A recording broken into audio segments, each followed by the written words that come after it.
Diaspora FM, le journal.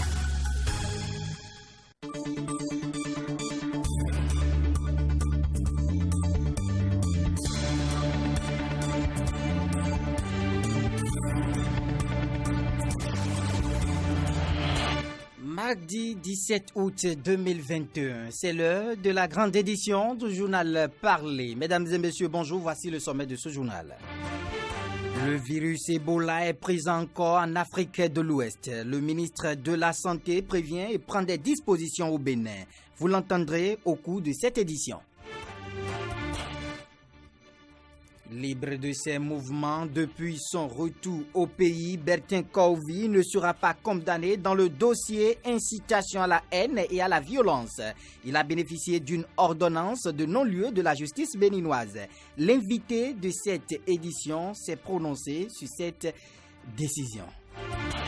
La Zambie a un nouveau président. Ekinde Hichilema, 59 ans, marié, père de 3 enfants, doit être investi chef de l'État mardi prochain. Voilà l'essentiel à développer dans cette édition. D'autres sujets vont meubler ce journal. On se retrouve juste après cette courte pause. Aristide Setchi. Bienvenue à tous et à toutes et merci d'avoir choisi la 102.3 pour vous informer. On démarre cette édition avec la page santé. À la date d'aujourd'hui, le Bénin a enregistré plus de 10 000 cas confirmés du coronavirus. Une augmentation du taux de contamination qui inquiète le gouvernement. Le ministre de la Santé était l'invité du journal de 20h dimanche dernier sur la télévision nationale. Après un résumé de la situation, Dr Benjamin Mpati a appelé les citoyens à aller se faire vacciner. On l'écoute.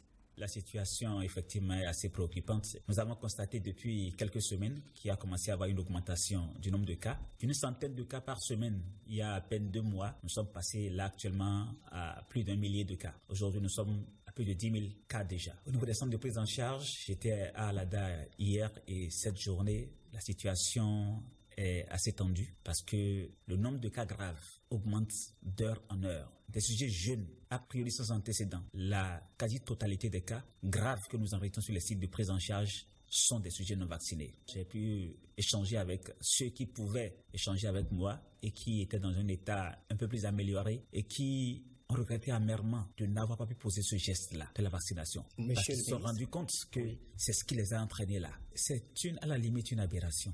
Vous savez, nous avons vacciné tous nos enfants, tous, autant que nous sommes vaccinés nos enfants, avec plusieurs antigènes à répéter selon des calendriers. Nous nous sommes vaccinés nous-mêmes, avec plusieurs antigènes. Quand nous voulons voyager, la fièvre jaune, la méningite et autres, nous le faisons. Et brutalement, avec l'éclosion des réseaux sociaux, nous assistons à une infodémie. Chacun se lève pour créer son information. Tout le monde devient intellectuel, scientifique et crée sa propre information. Dénature totalement ce qui se passe. Et de fait, devient coupable de meurtre. Parce que cette infodémie qui est créée, c'est ça qui entraîne ceux qui sont à l'ADA. C'est ça qui les a entraînés là. La semaine passée, j'ai reçu une information d'un collègue ministre qui m'a dit un monsieur est décédé, vacciné à l'ADA. Nous avons pris le nom, nous avons construit la base des vaccinés. Il n'était pas vacciné. Et heureusement, son épouse a démenti pour dire il n'était pas vacciné. Et c'est ça le drame. Les vaccinosceptiques créent chaque jour, utilisent chaque élément pour empoisonner l'atmosphère, pour faire résister de plus en plus ceux qui ont tendance à vouloir se faire vacciner. Et c'est triste, c'est malheureux, parce que ça entraîne des décès. Le prix à payer, c'est la mort lorsqu'on ne soit pas vacciné. Tous ceux qui sont vaccinés, même s'ils arrivent à faire la maladie à un moment donné, ils ne font pas de forme grave. Voici mon téléphone. Oui. Je me suis vacciné ici, ça a été vu devant les écrans. Est-ce que ça s'est collé? Est-ce que c'est magnétisé? Il y a tellement d'éléments erronés, d'éléments qui sont divulgués, excusez-moi du peu, pour une visée de nuisance à la limite. Parce qu'on peut comprendre qu'on puisse, en ayant conscience qu'en partageant cette information, on amène ses compatriotes à ne pas se vacciner et à courir tout droit vers la mort, qu'on puisse continuer cette œuvre-là, y compris parfois au niveau des agents de santé. C'est là le drame. Nous avons un tiers des agents qui se sont fait vacciner. Aujourd'hui, nous avons des agents de santé qui sont à Alada, en détresse respiratoire, au lieu d'être au chevet des malades. L'État a investi aujourd'hui pour mettre à disposition de la population des agents de santé, mais si on les met à disposition et qu'ils soient vaccinés et qu'ils se retrouvent en détresse à Alada, ou bien meurent, alors qui va nous soigner? Il paraît que dans 2 ans, nous allons mourir. Voilà. Nous sommes en train de suivre ça de près. Vous savez, hier nuit, ça fait longtemps que je n'ai plus mis la main à la pâte. Hier nuit, malheureusement, j'étais à la Dakar. Une jeune dame de 34 ans, enceinte de moins de 6 mois, un peu moins de 6 mois, 5 mois et demi, est décédée devant moi. Chère population, vous savez, le chef de l'État s'est fait vacciner. Je me suis vacciné. Le chef de l'État s'est fait vacciner. Nous sommes en très bonne santé. Nous pouvons faire la Covid, mais sans en mourir, sans développer de formes graves. Que cela soit juste, cette image qui reste à l'esprit, et que chacun puisse prendre son bâton de pèlerin pour passer voir les sceptiques, pour leur parler. Surtout ceux qui sont sortis d'Alada, ceux qui sont guéris de cette maladie, qu'ils puissent en parler pour dire ce qu'ils ont vécu, pour amener les autres à se vacciner. C'est le prix pour que nous puissions sortir de cette maladie, parce que ça coûte énormément. Vous savez, M. Abdoulaye, à Alada, nous consommons en une journée la quantité d'oxygène que nous consommons habituellement pour des mois, en une seule journée, gratuitement. C'est l'État qui met de l'argent en contribution, mais cet investissement pouvait être utilisé pour faire autre chose, pour rénover les structures sanitaires, pour construire d'autres structures sanitaires, pour appuyer le volet social qui est si cher au chef de l'État. Je voudrais lancer un appel à toute la population béninoise, âgée de plus de 18 ans, de sortir massivement pour se faire vacciner, mais également continuer à respecter strictement les gestes barrières. Je le réitère, je le répète, la vaccination réduit le risque de contamination, mais ne l'annule pas. Mais ça réduit quasiment totalement le risque de développer des formes graves. Docteur Benjamin Rumpati, ministre de la Santé. Le Bénin connaît donc depuis quelques jours une résurgence des cas de contamination liés au Covid-19. Les jeunes non vaccinés et sans comorbidité sont les plus touchés par cette troisième vague du Covid-19. Pourtant, sur le terrain, un relâchement dans le respect des gestes barrières. Laurette Kankangbe.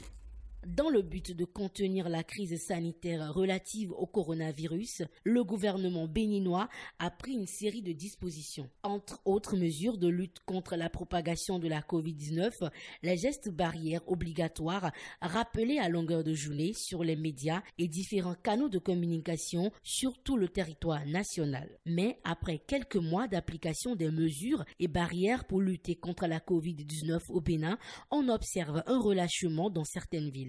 C'est le cas de la commune d'Abomey-Calavi. On est fatigué de pratiquer les mêmes mesures. En fait, oui, moi-même, ça m'arrive parfois d'oublier le masque. Pour être franc avec vous, parfois on le porte pour éviter d'être arrêté.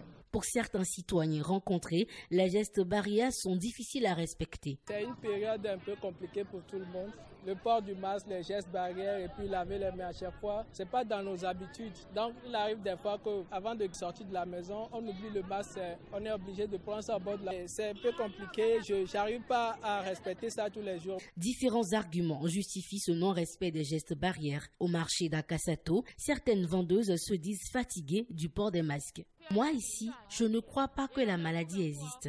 Ils ont dit que les gens sont morts, mais je vais voir ceux qui sont décédés avant de croire. Personne n'est mort dans mon entourage. Je suis fatiguée du port de masque. Je l'ai mis depuis le matin, mais tout mon visage me brûle et ça me gratte. J'ai dû l'enlever. Pendant ce temps, d'autres s'y conforment. Nous les IM, respectons les consignes données par le gouvernement, plus que tout le monde. Tu vois n'importe quel IM, il a le masque sur son visage. On le dit à tous les clients qu'on veut prendre. Si un client ne met pas son masque, on ne le... Je suis venu en vacances, ça fait à peine une semaine, mais je constate que c'est bien géré à Cotonou, précisément au Bénin. Donc je peux dire que je félicite le ministre de la Santé de ce qu'il a mis en place à l'aéroport de Cotonou, à notre arrivée et puis au départ. Une note positive tout de même dans les administrations publiques et structures privées où toutes les dispositions prises pour protéger les citoyens sont résolument respectées. Santé, toujours un cas d'Ebola a été détecté vendredi à Abidjan sur une jeune fille âgée de 18 ans et de nationalité guinéenne, 2 mois après la fin de l'épidémie dans ce pays voisin de la Côte d'Ivoire. Le ministre béninois en charge de la santé a réagi et nous parle des dispositions prises par le gouvernement à cet effet. Docteur Benjamin Rumpati. L'OMS nous a alertés et puis nous avons reçu un communiqué du ministère de la Santé de la Côte d'Ivoire qui a confirmé effectivement qu'il y a un cas d'Ebola qui est décédé et qui est venu de la frontière entre la Guinée et le Sénégal. Il faut dire déjà que quelques jours avant, il y avait déjà un cas de virus de Marburg également qui avait été découvert en Guinée. Donc ça fait 2 virus de fièvre hémorragique qui circulent actuellement. Donc dès ce matin, nous avons tenu une réunion du comité national de crise sanitaire et nous avons mis en place les dispositifs qu'il faut, notamment au niveau des postes frontaliers, pour pouvoir contrôler les mouvements des populations et également les signes qui sont évocateurs de fièvre hémorragique et pouvoir contenir la pandémie. Les messages à l'attention de la population sont déjà lancés. Il faut dire que la majorité des messages sont concordants avec ce que nous faisons déjà avec la pandémie de la COVID-19. C'est peut-être un griffe heureux d'avoir cela et c'est pour ça que je réitère mon appel pour le respect strict des mesures barrières. C'est très important. Et par ailleurs, il faut évidemment éviter d'aller consommer de la viande de chasse actuellement. Vous savez, la viande de chauve-souris, la viande de rat et consorts, il faut les éviter, de singes, de chimpanzés, il faut les éviter actuellement au regard de la présence dans notre sous-région déjà du virus de la fièvre Ebola. Bertin Kovi n'a plus de soucis à se faire. Recherché par la justice pour ses antérieurs propos de haine envers le président Patrice Talon, le président de l'Alliance Iroko jouit d'une parfaite liberté depuis son retour au pays. Il a affirmé hier que l'affaire est vidée. Il est l'invité spécial de ce journal. Bonsoir, Monsieur le Président de l'Alliance Iroko, Bertin Kovi. Quelle est votre réaction face à ce non-lieu prononcé par le tribunal de Cotonou en votre faveur? Le non-lieu prononcé à mon égard par la justice béninoise me convainc de ce que la justice béninoise ne cherche pas à arrêter le citoyen, à le priver de liberté, mais la justice béninoise cherche en réalité à protéger le citoyen contre lui-même s'il est en erreur, mais à protéger la société contre lui s'il est un danger pour la société. Et je reste convaincu, et la preuve par 9 est mon propre cas, que quand vous pouvez justifier certains propos que vous avez tenus, qui peuvent être équivoques, le juge est aussi un être humain qui écoute, qui analyse et en son âme et conscience prend sa décision.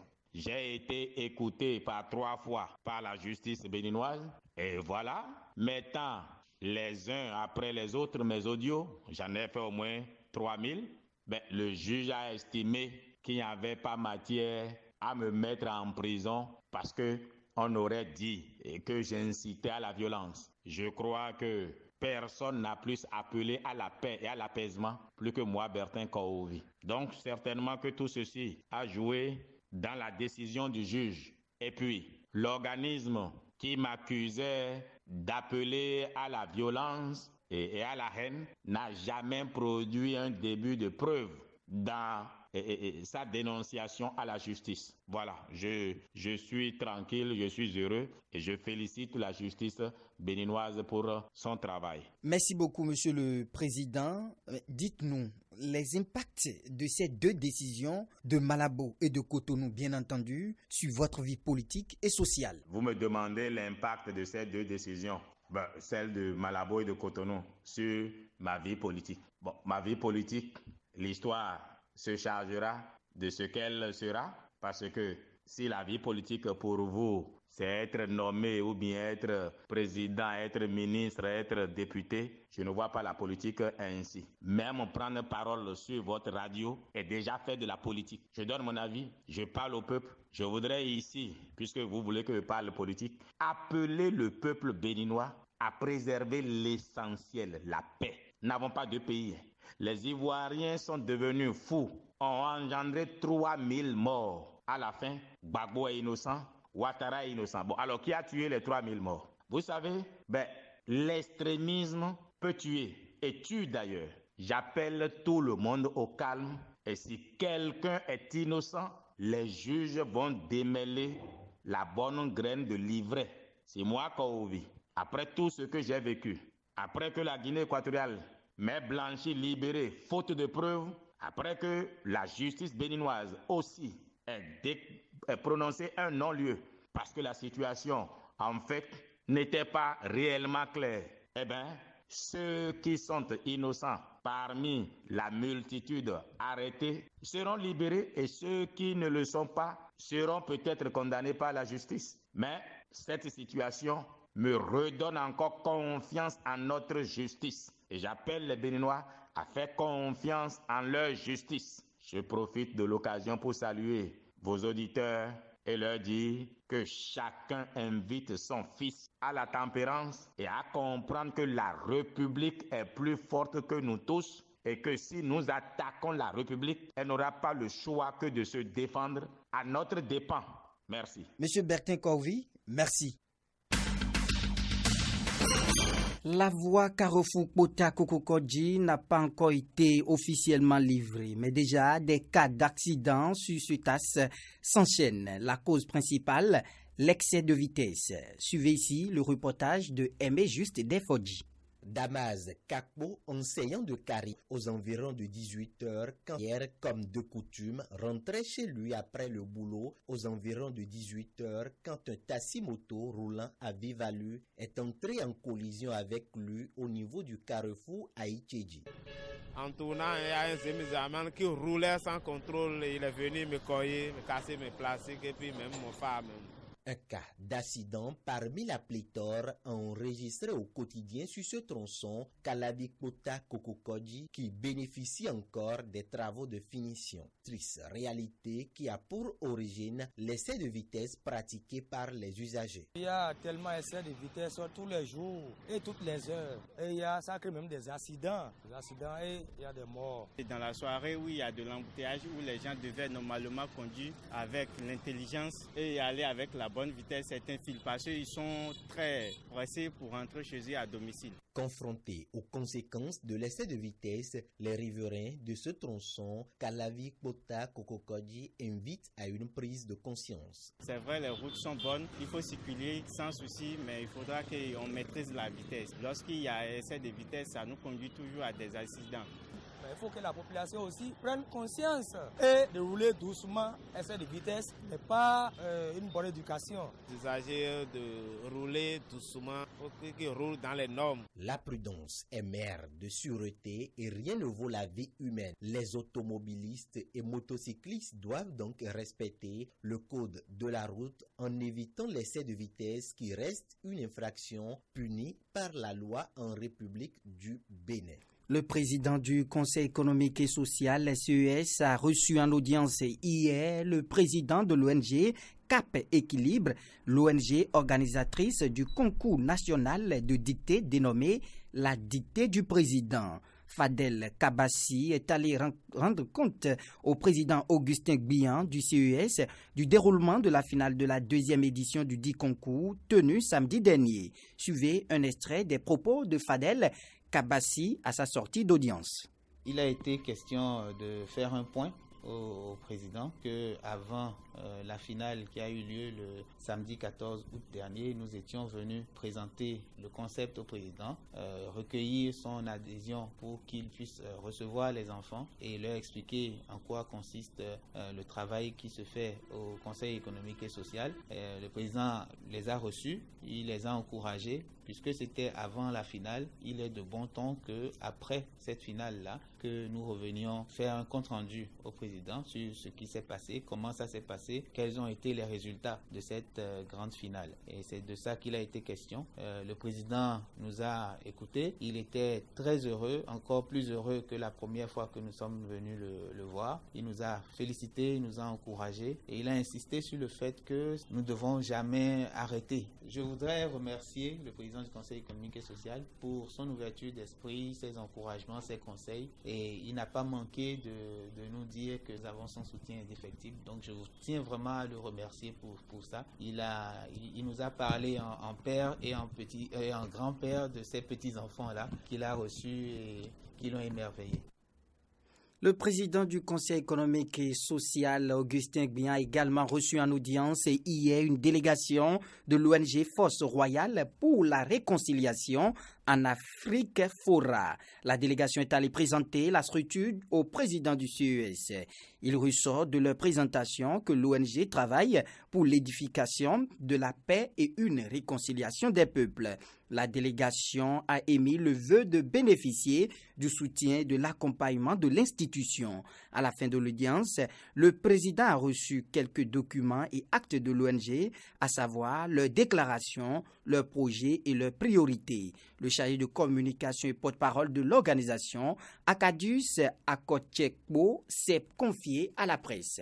On l'écoute.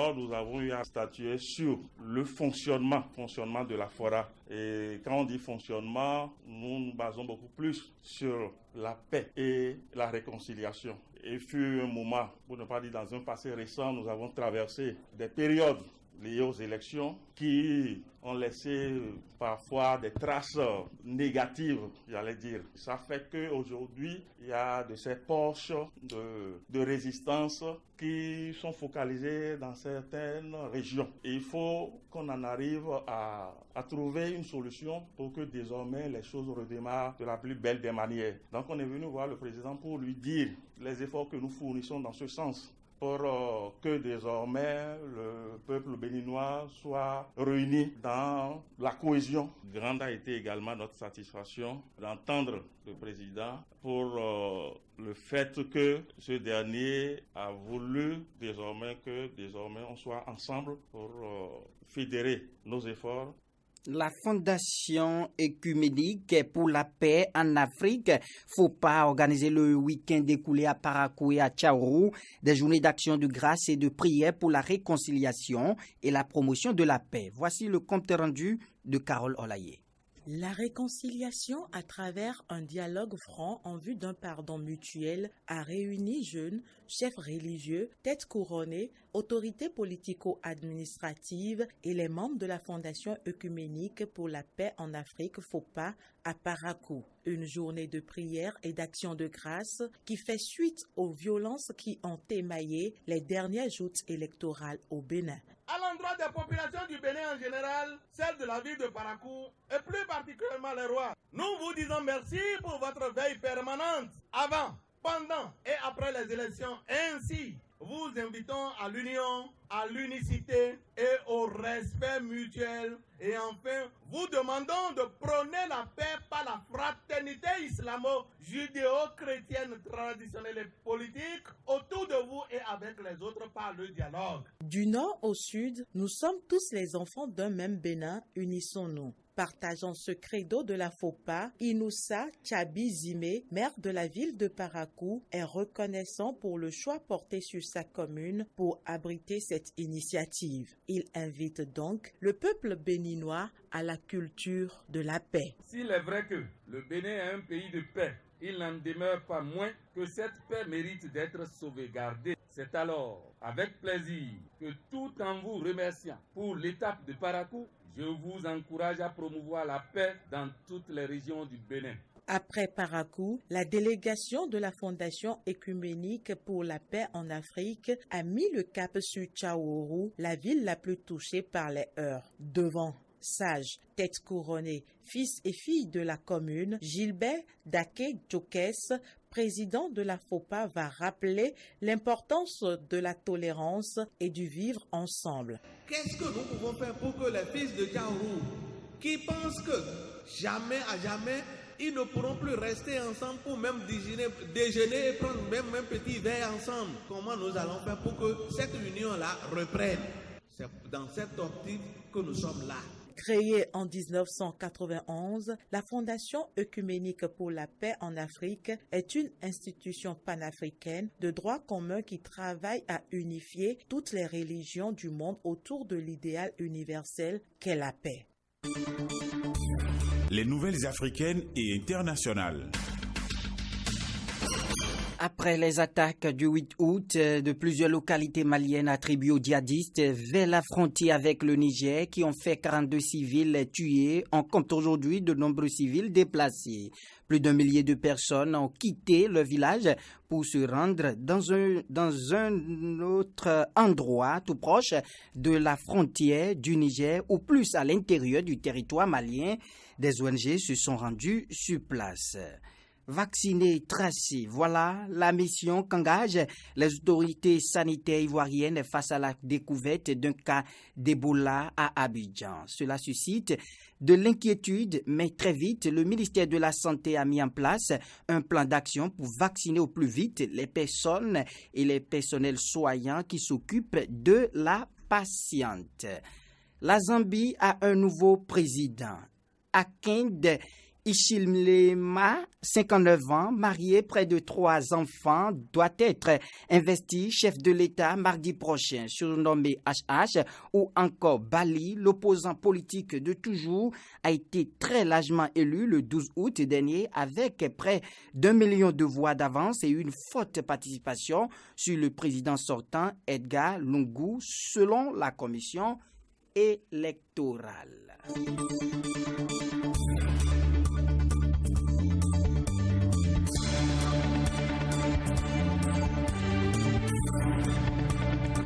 C'est la fin de cette édition. Merci de l'avoir suivi. Mise en onde, Gérard Onsa, chef d'édition, David Azonsou, présentation, Aristide Settin. Mais avant de partir, retenez cette citation de Jean Jaurès. Il ne faut avoir aucun regret pour le passé, aucun remords pour le présent et une confiance inébranlable pour l'avenir. On se retrouve dans 4 minutes pour votre émission Réaction à l'actualité. N'oubliez surtout pas de vous laver les mains à l'eau et au savon. Et n'oubliez surtout également pas vos masques. À tout à l'heure.